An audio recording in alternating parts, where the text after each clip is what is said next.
Assalamualaikum warahmatullahi wabarakatuh. Perkenalkan, nama saya Fadila Dwistiani dengan NIM 11032234141 dari TK 4604. Di sini saya akan menjelaskan rangkuman dari materi minggu 8 di mata kuliah Sistem Kendali dan Mekanika.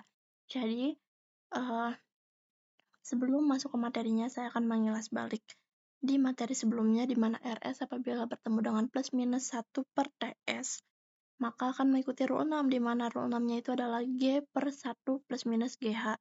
Jadi, ya, karena ini TS-nya bertemu dengan minus, maka dia akan ditambah. Seperti ini. RS 1 per TS ditambah 1.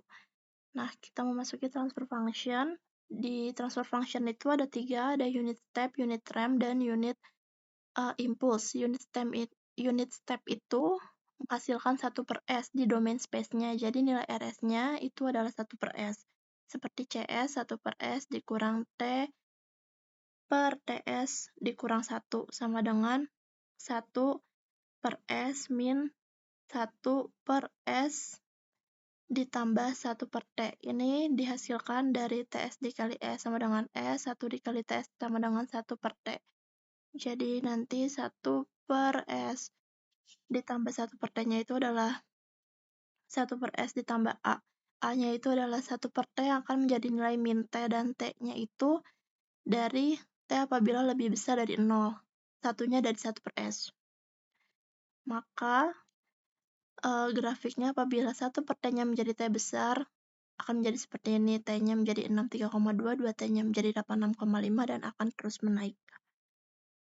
Untuk unit ramp itu menghasilkan 1 per S, S-nya itu kuadrat, di dalam domain space-nya, 1 per S kuadrat. Jadi RS-nya itu adalah 1 per S kuadrat, di mana CS-nya itu 1 per S kuadrat ditambah TS, 1 per S kuadrat sama dengan T, TS-nya T, T2, T kuadrat per TS, ditambah satunya itu jadi 1 per SA.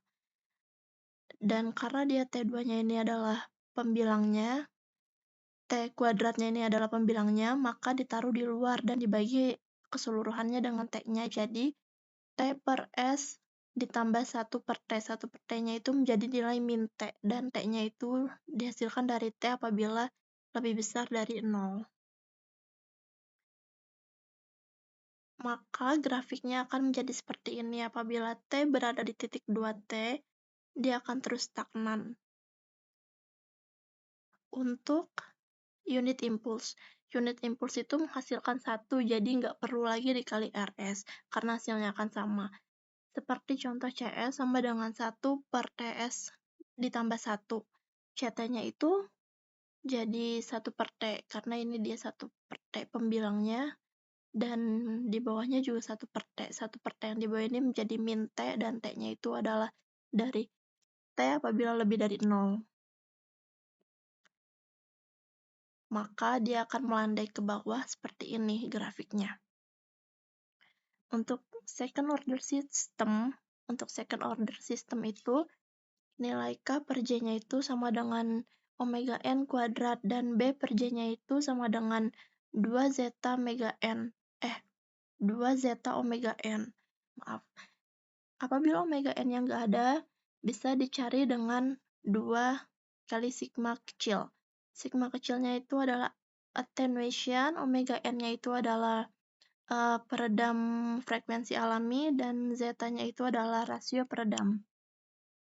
Untuk kasus 1, underdamped, di mana RS dan CS-nya itu kompleks, sehingga bisa ditulis menjadi CS per RS sama dengan seperti biasa WN omega N kuadrat per dalam kurung S ditambah zeta dikali omega N ditambah J dikali omega D dikali tutup kurung dikali lagi dengan dalam kurung S ditambah zeta omega N dikurang J omega D. Di sini omega D-nya itu berkaitan dengan nilai zeta. Jadi kalau mau cari omega D bisa pakai rumus omega D sama dengan omega N akar 1 min zeta kuadrat. Untuk kasus kedua. critical Dam case di mana zeta-nya itu 1, jadi CS-nya itu hampir sama.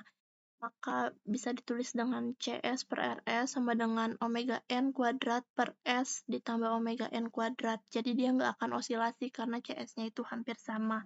Untuk kasus ketiga overdam case, nilai zeta-nya itu lebih dari 1, maka nilai CS-nya itu ada di negatif dan tidak akan sama sehingga menjadi CS per RS sama dengan omega N per dalam kurung S ditambah zeta omega N ditambah omega N akar zeta kuadrat dikurang 1 dikalikan dengan dalam kurung S ditambah zeta omega N dikurang omega N kuadrat akar zeta kuadrat dikurang 1. Dia juga tidak berosilasi karena CS-nya itu berada di negatif dan tidak sama. Sekian dari saya. Wassalamualaikum warahmatullahi wabarakatuh.